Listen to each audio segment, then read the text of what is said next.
Welcome from English Podcast Station. This video is for you, English learners. We're going to tell a powerful story. It's about a girl named Annie Frank. This story is full of important ideas, hope, bravery, and what it means to be human even when things are very difficult. We'll use simple words and clear sentences so you can easily understand. As you listen, you'll pick up new vocabulary and get comfortable with English sounds. This isn't just a story, it's a way to learn and grow your English skills. Listen closely, and let Anne's voice speak to you. Chapter 1, A Normal Girl's World. Imagine a young girl, full of life and dreams. That was Annie Frank. She was born in a country called Germany in the year 1929. This was a time when the world was changing fast, but for Annie, life was simple and happy. She had a loving family. Her mother, Edith, and her father, Otto, cared for her deeply. Annie also had an older sister, Margot. Margot was quiet and studious, very different from Annie, who was lively and outspoken. Annie loved being a child. She loved playing games with her friends, running around, and laughing. She enjoyed going to school, learning new things, and being with other children her age. Her days were filled with typical childhood joys. She had a close relationship with her father, Otto. He was a very kind and wise man who encouraged Annie to read and explore. Anne's early years were full of innocence and the simple happiness of a typical childhood. This peaceful beginning makes the changes that came later even more striking. Chapter 2, Shadows Begin to Fall. But this happy time did not last forever. Things in Germany started to change. A new political party gained power. It was led by a man named Adolf Hitler. Hitler and his party, the Nazis, believed that some people were better than others. They had a terrible hatred for Jewish people. Annie and her family were Jewish. The new government began to make unfair rules. Jewish people started to lose their rights. They faced discrimination everywhere. People who had once been friends might now turn away. There was a growing sense of fear in the air. The world Annie knew was slowly being taken apart. Her parents, Otto and Edith, felt this fear deeply. They worried about their children's future. They knew they had to make a difficult decision to protect their family from the growing danger. Chapter 3, A New Home in Amsterdam. Because of the rising danger in Germany, Anne's father, Otto Frank, made a brave and difficult decision. He knew his family would not be safe if they stayed in Germany. He wanted to give his daughters a chance at a normal life, a life free from fear and hatred. So, he decided to move his family to a new country. In 1933, when Annie was just 4 years old, the Frank family packed their belongings and moved to Amsterdam. Amsterdam is a beautiful city in the Netherlands. Otto believed that in Amsterdam, they would find peace and safety. It was a new beginning, a chance to escape the growing darkness in their home country. They hoped that by leaving Germany, they could leave the fear behind and build a new, secure life. This move was a sign of their hope and resilience, their strong desire to protect their family. Chapter 4, Finding Joy in a New City. For a few years, Amsterdam truly was a safe haven. Annie and Margot settled into their new life. Annie, with her outgoing personality, quickly made new friends at her school. She loved her new surroundings. The canals, the bicycles, the open spaces. Amsterdam was a vibrant city, and Annie embraced it. She enjoyed riding her bicycle through the streets, exploring new neighborhoods. She loved reading books, which transported her to different worlds. Annie also started to develop a passion for writing. She would often write short stories and poems. Her life in Amsterdam was filled with the simple joys of childhood and the excitement of growing up. These were precious years, full of laughter and a sense of belonging, before the war would once again disrupt their peace. She was a typical child, playing games, going to school, and dreaming about the future. Chapter 5, War Comes to the Netherlands. The peace in Amsterdam did not last. The world was plunging into a terrible conflict. In September 1939, World War II began. Germany, under Hitler's command, started to invade other countries. The war spread quickly across Europe, bringing destruction and fear wherever it went. In May 1940, the war reached the Netherlands. Germany invaded the country. The Dutch army fought bravely, but they were defeated. Once again, the Frank family found themselves under German occupation. The rules and dangers they had tried to escape in Germany now followed them to their new home. This was a terrifying time for everyone in the Netherlands, but especially for Jewish people, who knew what Hitler's regime meant for them. The shadow of war had fallen heavily over Anne's world once more. Chapter 6: Freedom Taken Away. As the Germans took control of the Netherlands, life became very difficult for Jewish people. The new rules were harsh and cruel. Jewish people were slowly stripped of their rights and their freedom. They were no longer allowed to go to many public places. They couldn't visit parks, or go to the cinema, or even use public transportation. The most visible and humiliating rule was the requirement to wear a yellow star on their clothing. This star marked them as Jewish, making them easy targets for discrimination and persecution. It was a way to separate them from the rest of the population. Annie and her family experienced these changes directly. Their normal life, full of simple freedoms, was slowly being taken away. They lived under constant fear and the heavy weight of oppression. The world was closing in on them, and they knew they had to find a way to survive. Chapter 7: The Moment of Decision. The situation for Jewish people in the Netherlands grew worse every day. The Germans began to send Jewish people to concentration camps. These were terrible places where people were treated horribly. One day, a letter arrived for Margot Frank, Anne's older sister. This letter, a summons, ordered Margot to report for deportation. It was a direct threat, a terrifying demand that meant she would be sent away to a camp, likely never to return. Otto Frank knew they could not obey this order. He had been planning for this moment. He had been preparing a secret place, a hiding place, for his family. The letter for Margot was the signal. They had to act immediately. There was no time to waste. They had to leave their home, their belongings, and everything they knew, to go into hiding. This was the only way they could hope to survive the escalating horrors of the war. It was a desperate, life-saving decision. Chapter 8: Entering the Secret Annex. The day they went into hiding was July 6, 1942. It was a Sunday.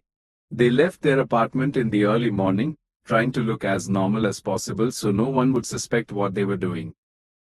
They wore many layers of clothes, carrying only what they could on their bodies, to avoid carrying suitcases that might raise suspicion. Their hiding place was a secret annex. It was hidden behind a movable bookcase in Otto Frank's office building at Prinsengracht 263. This annex was a small, concealed set of rooms on the upper floors of the building. It was a clever hiding spot, known only to a few trusted people. As they stepped through the hidden entrance, they left the outside world behind. They entered a new reality, one of silence, secrecy, and constant fear. The door closed, and their hidden life began. Chapter 9: The House of Hiding Grows.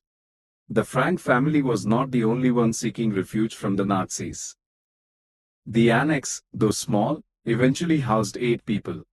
Soon after the Franks went into hiding, another family joined them. This was the Van Pels family, Herman and August Van Pels, and their son, Peter. The Van Pels were also Jewish and desperate for safety. Later, a dentist named Fritz Pfeffer, also Jewish, joined the group. In the annex, he was known as Mr. Dussel.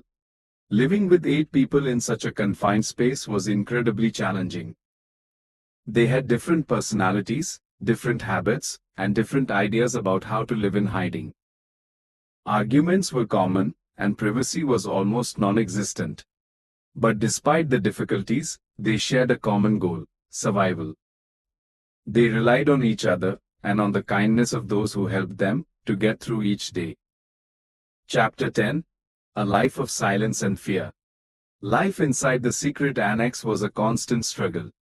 They had to be incredibly careful. During the day, when workers were in the office downstairs, the people in the annex had to be completely silent. They couldn't flush the toilet, or run water, or even walk too loudly. Every small sound could betray their presence. They had to wear thick socks to muffle their footsteps. They lived in constant fear of being discovered. Every knock on the door, every unfamiliar voice, sent shivers down their spines.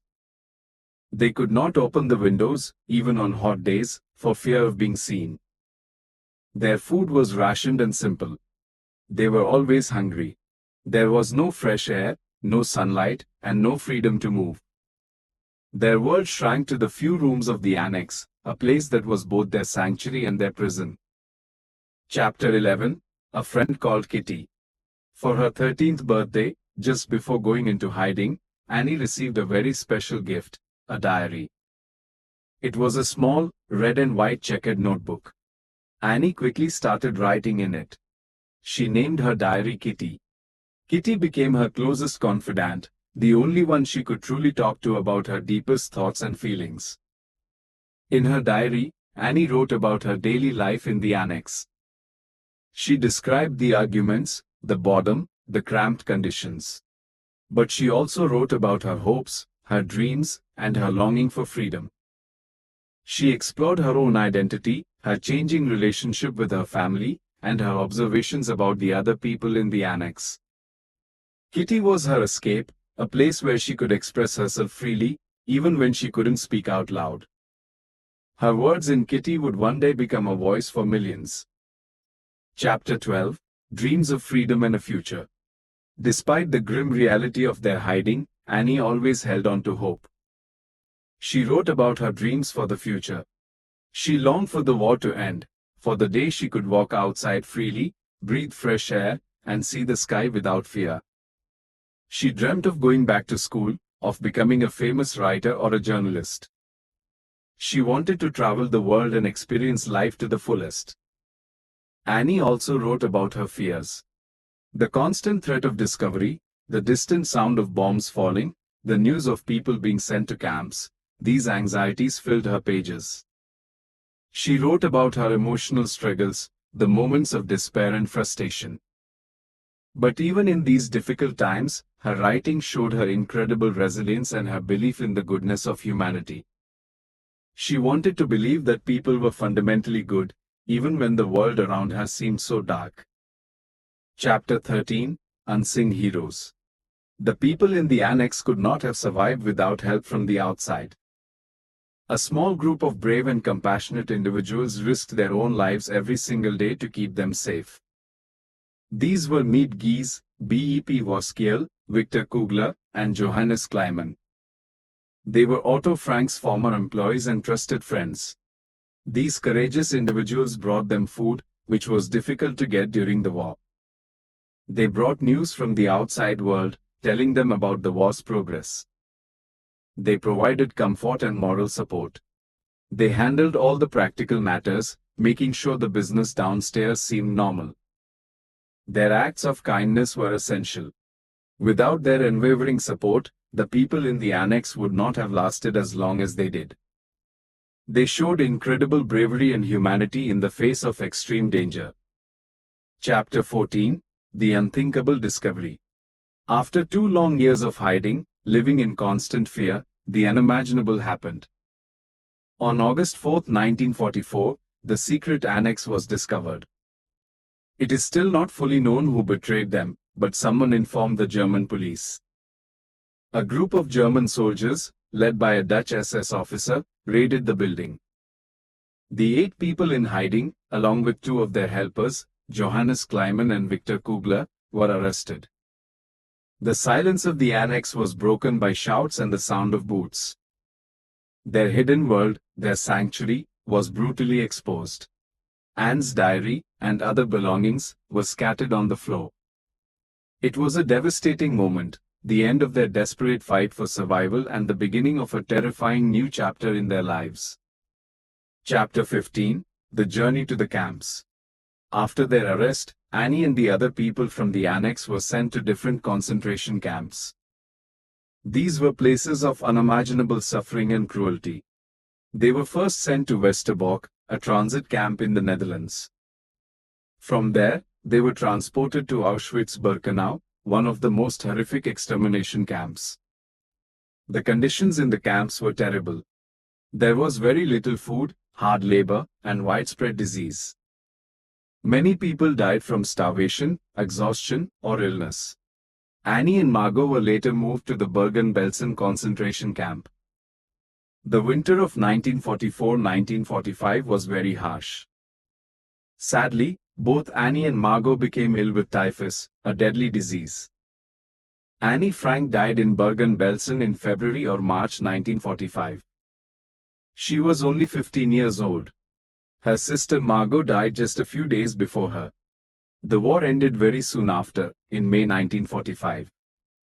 Chapter 16: Otto Frank's Return and a Precious Find. When World War II finally ended in May 1945, the survivors of the concentration camps began to return home. Of the 8 people who hid in the annex, only one survived, Otto Frank, Anne's father. He had endured the horrors of Auschwitz and was miraculously still alive. Otto returned to Amsterdam, hoping to find his family. He soon learned the terrible news. Edith, Margot, and Annie had all died in the camps. He was heartbroken. He went back to the office building where they had hidden. There, he met Miep Gies, one of their brave helpers. Miep had found Anne's diary after the arrest and had carefully kept it safe, hoping to return it to Annie. She handed the diary to Otto. It was a bittersweet moment. The diary was a precious gift, but it also represented the immense loss he had suffered. Chapter 17: A Dream Fulfilled. The diary is published. When Otto Frank began to read his daughter's diary, he was deeply moved. He discovered Anne's private thoughts, her vivid descriptions of their life in hiding, and her profound insights into human nature. He saw her ambition to become a writer, an aspiration she had written about often. He realized the incredible power of her words. Otto felt a strong responsibility to share Anne's story with the world. He understood that her diary was not just a personal record, but a powerful testament to the suffering of millions during the Holocaust. He decided to publish it. In 1947, The Diary of a Young Girl was first published in Dutch. It was an instant success. Annie Frank's voice, silenced too soon, was now heard by countless people. Chapter 18: A Voice for Millions. Annie Frank's diary quickly gained international attention. It was translated into many different languages, reaching readers all over the world. Her honest, intelligent, and often witty observations resonated with people everywhere. Through Anne's eyes, readers experienced the claustrophobia of hiding, the constant fear, the boredom, and the quarrels, but also the moments of joy, hope, and love. Her diary became more than just one girl's story. It became a powerful symbol of the 6 million Jewish people who were murdered during the Holocaust. Anne's personal account made the immense tragedy of the war understandable on a human level. She gave a voice to those who could no longer speak, ensuring that their experiences and suffering would never be forgotten. Her words spoke directly to the hearts of readers, bridging time and culture. Chapter 19: The Annex becomes a museum. Today, the building where Annie Frank and her family hid is no longer just an office.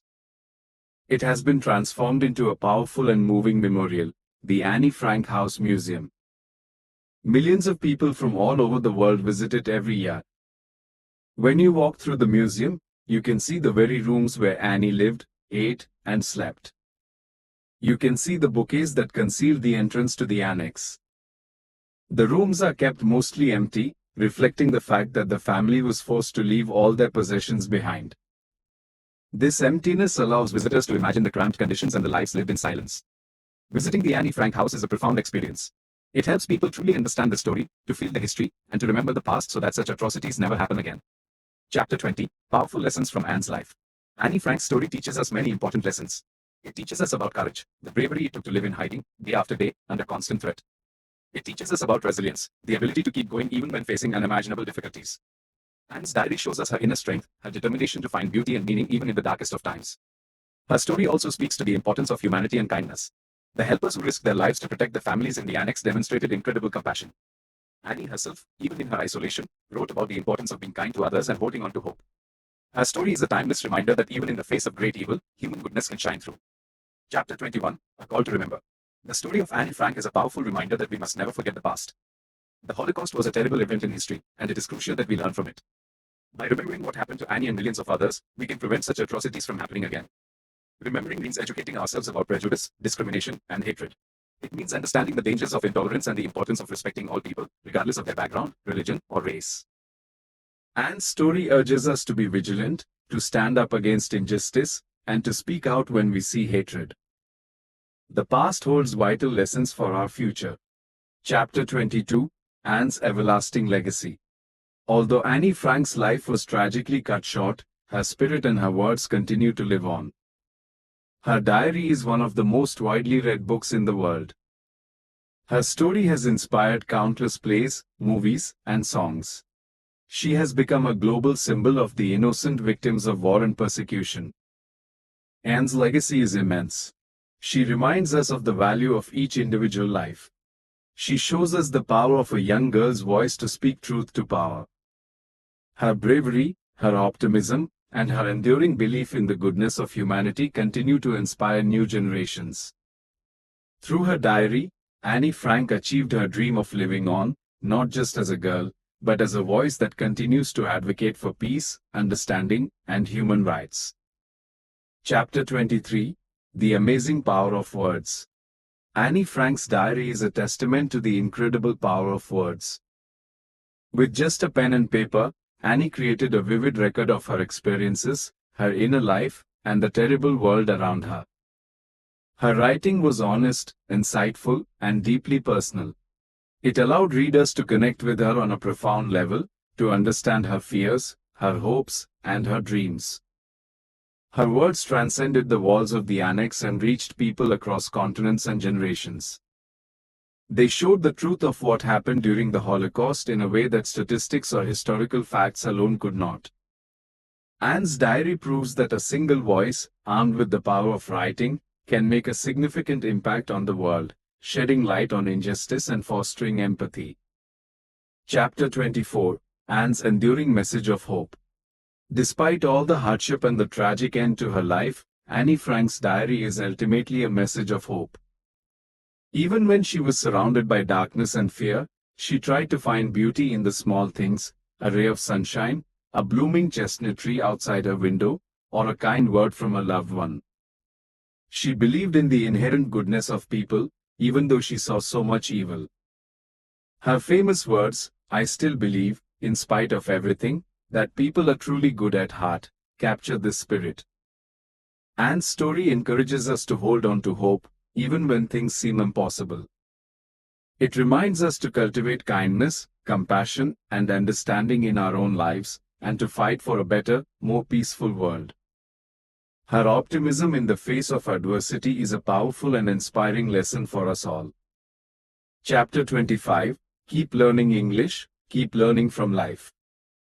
And so, we come to the end of Annie Frank's story. You have just listened to a powerful narrative, rich with emotion and important historical details. You've heard many new English words and phrases. We hope this story has not only helped you with your English learning but has also touched your heart. Remember, learning English is a journey, just like life itself. Keep practicing, keep listening, and keep reading. The more you immerse yourself in English, the more comfortable and confident you will become. And just like Annie Frank taught us, keep an open mind, be kind to others, and always hold on to hope. Thank you for joining us from English Podcast Station. We hope to see you again soon.